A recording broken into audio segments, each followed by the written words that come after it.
오늘은 다락방에 대한 말씀을 드리고자 합니다. 한국의 다락방은 지붕에 있는 그런 쪽방이죠. 쪽방으로 천정도 낮고요, 공간도 굉장히 협소합니다. 그러나 이스라엘의 다락방은 한국의 다락방과는 완전히 다릅니다. 이스라엘의 다락방은 예수님께서 12명의 제자들과 함께 유월절 만찬을 나눌 정도로 큰 공간이었습니다. 특히 오늘 말씀에서 나오는 마가의 다락방은 120명이 한꺼번에 모여 기도회를 할 정도로 넓은 곳이었습니다. 읽습니다. 시작. 그들이 다락방에 올라가니 베드로, 요한, 야고보, 안드레와 빌립, 도마와 바돌로메, 마테와 및 알페오의 아들 야고보, 셀롯인 시몬, 야고보의 아들 유다가 다 거기 있어. 이 다락방에서 120명의 사람들이 10일 정도 머물며 기도를 했는데, 비록 그들의 환경에는 특별한 변화가 없었지만 그들의 속사람은 완전히 바뀌게 되었습니다. 이 다락방에 들어가기 전과 완전히 다른 사람들이 되었습니다. 저는 28살부터 설교를 시작했습니다. 그리고 지금까지 28년을 설교해 오고 있습니다. 정말 긴 세월 설교를 해왔습니다. 30분도 안 되는 짧은 한 편의 설교이지만 이것을 준비하기 위해서 얼마나 많은 시간을 투자하는지 여러분은 아마 모르실 겁니다. 많은 설교와 주석들을 참고하는 것은 물론이니와 조리 있게 기승전결을 맞추어서 설교문을 만드는 작업은 결코 쉬운 일은 아닙니다. 여기에 요즘에는 설교를 PPT로 만들어서 이미지까지 추가하다 보니 더 많은 시간이 듭니다. 정말 고도의 집중력과 영성이 필요한 일입니다. 그러다 보니 정말 편하게 쉴 시간이 없을 지경입니다. 그런데 이렇게 힘들게 준비해서 말씀을 전해도 성도들의 삶의 변화가 전혀 없는 것을 볼 때마다 여러 가지 생각이 밀려옵니다. 그리고 저 자신에게서도 동일한 것을 발견합니다. 주님을 위한 거룩한 열정을 품으면서도 여전히 육신에 쓰러지는 자신, 주님을 위해 순교의 자리까지 나아가고자 하는 분명한 마음의 결단이 있지만 나의 삶의 작은 것 하나조차도 죽지 못하는, 그런 것에도 죽지 못하는 자신을 볼 때마다 사람이 변한다는 것이 결코 자신의 의지와 노력만 가지고 되는 것은 아니구나 라고 하는 것을 실감하게 됩니다. 그래서 베드로를, 예수님을 부인하는 그 베드로의 모습을 생각할 때마다 저 자신의 모습과 클로즈업이 되어 보입니다. 한번 같이 읽습니다. 시작. 베드로가 힘있게 말하되 내가 주와 함께 죽을지언정 주를 부인하지 않겠나이다 하고 모든 제자도 이와 같이 말하니라. 또 읽습니다. 시작. 베드로가 대답하여 이르되 모두 주를 버릴지라도 나는 결코 주를 버리지 않겠나이다. 저의 마음도 베드로의 마음과 동일합니다. 주와 함께 죽을지언정 주를 부인하지 않겠습니다. 모두가 다 주님을 버릴지라도 저는 결코 주님을 버리지 않겠습니다. 이 고백이 비단 저만의 결단과 고백이겠습니까? 여기에 계신 모든 분들도 아마 동일한 고백일 것이라고 저는 생각합니다. 이 고백과 결단은 베드로뿐만 아니라 나머지 제자들도 마찬가지였습니다. 하지만 그들에게 어려움이 닥치자 그들의 마음의 의지와 결단과 고백은 공수표가 되고 말았습니다. 아무 소용이 없었습니다. 그들은 자신이 했던 그 장담들 결코 지킬 수가 없었습니다. 읽습니다. 시작. 제자들이 다 예수를 버리고 도망하니라. 한 청년이 예수를 따라가다가 무리에게 잡히매 배 혼니부를 버리고 벗은 몸으로 도망하니라. 정말 기가 막힌 일 아닙니까? 그렇게 주님을 위해서 모든 것을 버리겠다던 사람들이 예수님이 체포당하시자 도망가기에 바빴습니다. 한 청년은 도망가다가 잡혔는데 살기 위해서 옷을 버리고 벗은 몸으로 도망을 가버렸습니다. 얼마나 치열하게 긴박하게 도망쳤을지 그 모습이 상상이 갑니다. 도망치는 이 사람들 중에 베드로가 있었던 것은 분명한 사실입니다. 얼마나 모순입니까? 바로 몇 시간 전에 주와 함께 죽을지언정 내가 주를 부인하지 않겠습니다. 모두가 다 주님을 버릴지라도 나는 결코 주님을 버리지 않겠습니다 라고 했던 그 베드로가 말이에요. 다른 제자들과 함께 주랭랑치는 그 모습을 보면서 우리는 쓴 웃음을 짓게 됩니다. 그래도 의리는 있었던 베드로, 멀찍이 예수님을 따라와서 예수님의 동태를 살피고 있었습니다. 그런데 이 모습을 한 여인에게 들키고 말았습니다. 너도 갈릴리 사람 예수와 함께 있었도다 라고 얘기를 하니까 베드로가 이렇게 하지요. 읽습니다. 시작. 베드로가 모든 사람 앞에서 부인하여 이르되 나는 내가 무슨 말을 하는지 알지 못하겠노라 하며, 나는 내가 무슨 말 하는지 알지 못하겠다. 도대체 무슨 얘기냐? 나는 모르겠다. 나는 그 사람 몰라. 베드로는 모든 사람 앞에서 공개적으로 예수님을 부인했습니다. 그런데 또 다른 여종이 베드로를 보고는 추궁합니다. 이 사람은 나사렛 예수와 함께 있었도다. 그러자 베드로가 어떻게 합니까? 읽습니다. 시작. 베드로가 맹세하고 또 부인하여 이르되 나는 그 사람을 알지 못하노라 하더라. 이번에는 사람들 앞에서 맹세까지 하면서 예수님을 모른다고 부인을 했습니다. 이것이 끝이 아니었습니다. 그 외에 곁에 있던 사람들이 다시 베드로를 추궁합니다. 너는 분명히 그들과 한패야. 네 말투를 보니까 정말 틀림없어. 너는 그 예수와 한패야. 그러자 베드로가 어떻게 합니까? 읽습니다. 시작. 그가 저주하며 맹세하여 이르되 나는 그 사람을 알지 못하노라 하니 곧 닭이 울더라. 나는 그 사람을 알지 못하노라. 베드로는 저주하고 맹세하면서 예수님을 모른다고 부인을 했습니다. 의리의 사나이가 어쩌다가 이런 모양이 되었습니까? 그 이유는 살기 위해서입니다. 사람에게 있어서 생명에 대한 자기 보호 본능은 아주 절대적입니다. 이것은 가장 원초적인 본능이며 살기 위해서는 무슨 짓이든 할 수 있는 것이 인간입니다. 베드로는 살고 싶었습니다. 그 살고 싶은 본능 앞에서 죽기까지 주님을 따르겠다던 베드로의 결심과 의지는 여지없이 무너지고 말았습니다. 결국 인간은 죽고 사는 문제 앞에서는 하나님도 부인하고 예수 그리스도도 부인할 수 있는 심히도 연약한 존재, 그것이 인간입니다. 이것은 베드로나 제자들만의 연약함이 아닙니다. 예수님을 따랐던 그 많은 사람들이 죽는 것이 다 두려워서 숨어버리고 말았어요. 읽습니다. 시작. 이날 곧 안식 후 첫날 저녁에 제자들이 유대인들을 두려워하여 모인 곳의 문들을 닫았더니 예수께서 오사 가운데 서서 이르시되 너에게 평강이 있을지어다. 예수님을 따랐던 사람들은 죽음에 대한 두려움 속에서 문을 꼭꼭 걸어 잠그고 행여나 잡히지 않을까 주위를 살피면서 긴장 속에 그렇게 살았어요. 예수님을 부인하지 않을 것이고 죽는 데까지라도 가겠다고 했던 그들의 고백이 허무한 메아리처럼 들립니다. 그런데 이상한 일이 일어났습니다. 너무나도 이상한 일이 일어났어요. 때는 오순절입니다. 다락방에 모여있던 120명의 사람들이요, 어떤 각오나 결심을 한 것도 아닌데 다 같이 닫힌 문을 박차고 밖으로 뛰쳐나간 거예요. 그리고 외쳤습니다. 읽습니다. 시작. 그런즉 이스라엘 온 집은 확실히 알지니 너희가 십자가에 못 박인 이 예수를 하나님이 주와 그리스도가 되게 하셨느니라 하니라.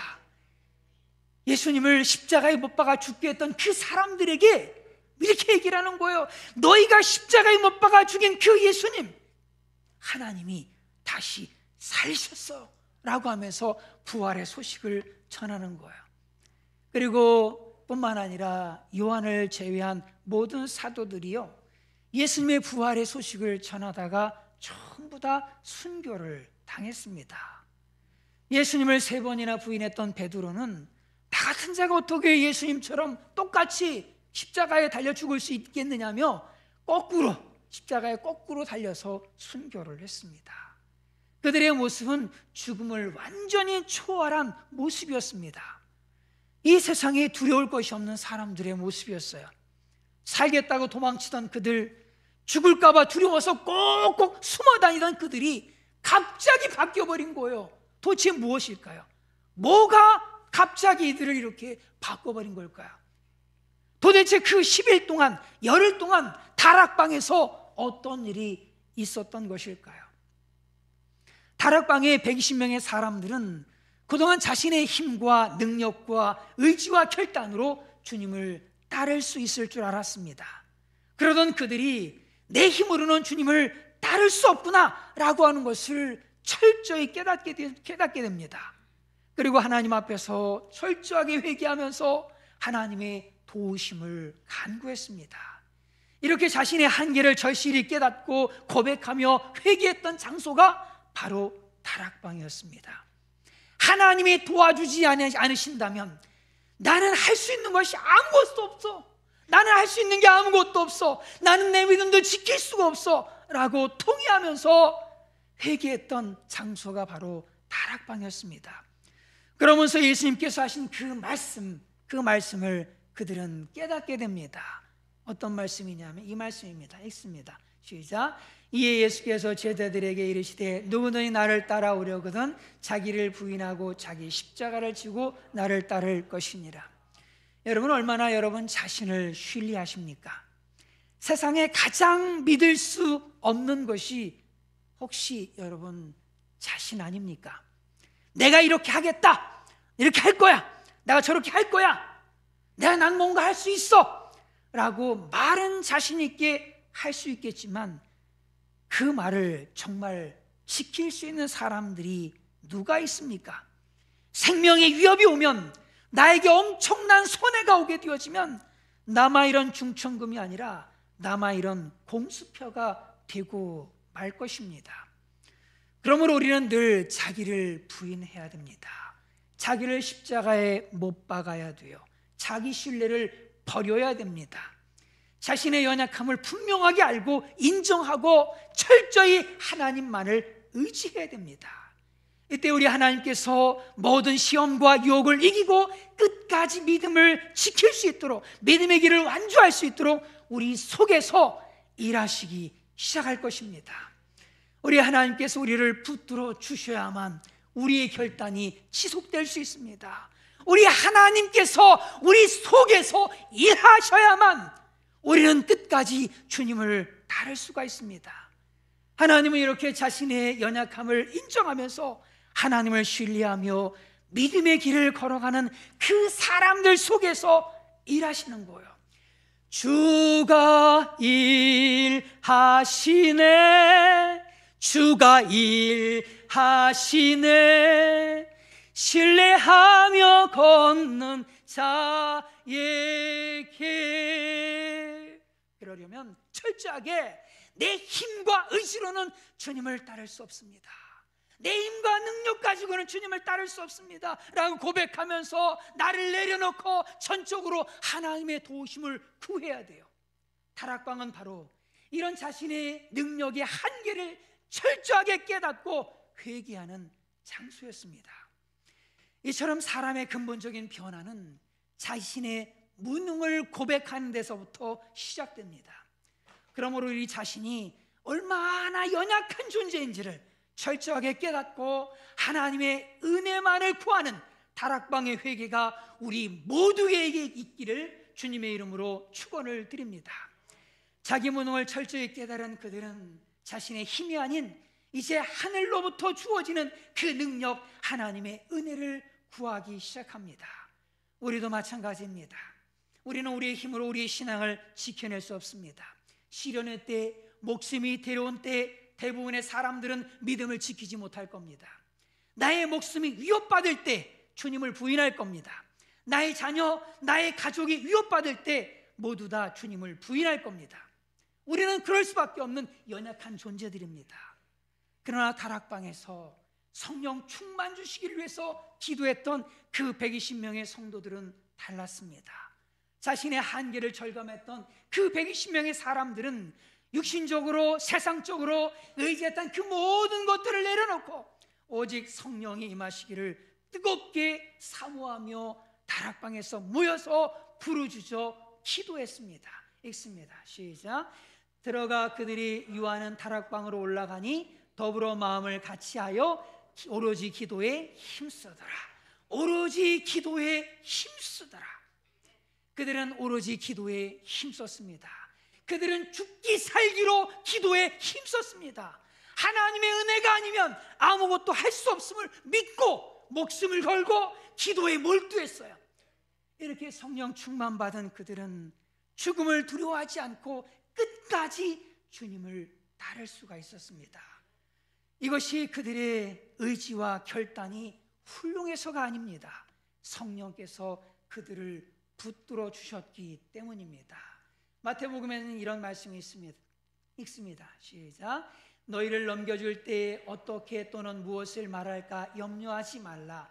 그때 너에게 할 말을 주시리니 말하는 이는 너희가 아니라 너희 속에서 말씀하시는 이 곧 너희 아버지의 성령이시니라. 그러므로 우리는 다락방으로 들어가서 자신의 한계를 고백하면서 성령의 충만함을 구해야 합니다. 저와 여러분에게 이런 다락방이 있습니까? 성령의 임재를 구하며 기도하는 다락방이 있습니까? 자신의 능력의 한계를 고백하면서 성령 충만 주시기를 간구하는 다락방이 있습니까? 120명의 성도들처럼 우리의 다락방, 이 성전에서 성령 충만을 위해서 오로지 기도에 힘쓰는 모두가 되기를 축원합니다. 이렇게 기도한 그들에게 어떤 역사가 일어났습니까? 우리 3절 4절을 읽습니다. 시작. 마치 불의 혀같이 갈라지는 것들이 그들에게 보여 각 사람 위에 하나씩 임하여 있더니 그들이 다 성령의 충만함을 받고 성령이 말하게 하심을 따라 다른 언어들로 말하기를 시작하니라. 다른 언어들로 말하기를 시작하니라. 성인이 외국어를 배운다는 것은 참 어려운 일입니다. 그런데 그들은 생전 배워본 적도 없는 언어로 예수 그리스도의 십자가와 부활을 전하기 시작했습니다. 그들은 더 이상 무능한 사람들이 아니었습니다. 그들은 더 이상 죽음을 겁내는 쫄장부들이 아니었습니다. 그들은 용감한 정말 용사들이 되었습니다. 그들은 이제 세상에 나아가서 담대히 복음을 전하는 복음의 증인들이 되었습니다. 이들이 이렇게 될 수 있었던 비결, 그 비결이 무엇입니까? 같이 읽습니다. 시작. 그들이 다 성령의 충만함을 받고 우리도 반드시 성령의 충만함을 받아야 합니다. 성령 충만이 없이는 전도는커녕 선교는커녕 영혼을 구원해서 제자 삼기는커녕 내 믿음 지키기도 힘이 듭니다. 사탄의 시험과 죄의 유혹을 이길 힘도 없어서 매일 쓰러지고 넘어져 탄식의 눈물을 흘릴 수밖에 없습니다. 그러므로 120명의 성도들처럼 다락방으로 달려가서 성령 충만을 위해서 부르짖어 기도해야 됩니다. 주님께서 이렇게 약속하셨습니다. 읽습니다. 시작. 너희가 갈지라도 좋은 것을 자식에게 줄 줄 알거든 하물며 너희 하늘 아버지께서 구하는 자에게 성령을 주시지 않겠느냐 하시니라. 구하는 자에게 성령을 주시지 않겠느냐. 간절히 구하는 자에게 성령을 주십니다. 다락방에 120명의 사람들이 간절히 성령을 구하자 그들은 성령의 충만함을 받을 수가 있었습니다. 사랑하는 여러분, 우리에게 다락방이 있어야 합니다. 이 다락방은 자신의 한계를 인정하며 고백하는 회개의 장소요, 오직 하나님의 은혜, 하나님의 도움만을 구하며 부르짖는 기도의 장소요, 또한 우리의 기도에 응답하셔서 성령을 부어주시는 성령 충만의 장소입니다. 저는 이 예산영문이, 이 성전이 바로 그 다락방이 되기를 간절히 소원합니다. 마가다락방의 120명의 성도들처럼 우리가 이 성전에서 부르짖어 기도할 수 있기를 간절히 바랍니다. 그동안 믿고 신뢰해왔던 자기 신뢰를 이제는 내려놓읍시다. 자기 신뢰를 버립시다. 그리고 주님의 도우심만을 간절히 구하는 그런 모두가 되시기를 간절히 바랍니다. 이런 우리에게 우리 주님께서 성령의 충만함을 주실 줄로 분명하게 믿습니다. 주님께서 우리의 산영문의 모든 믿음의 식구들 위해, 기도하는 모든 믿음의 식구들 위해 성령의 충만한 불로 임하여 주실 줄로 분명하게 믿습니다.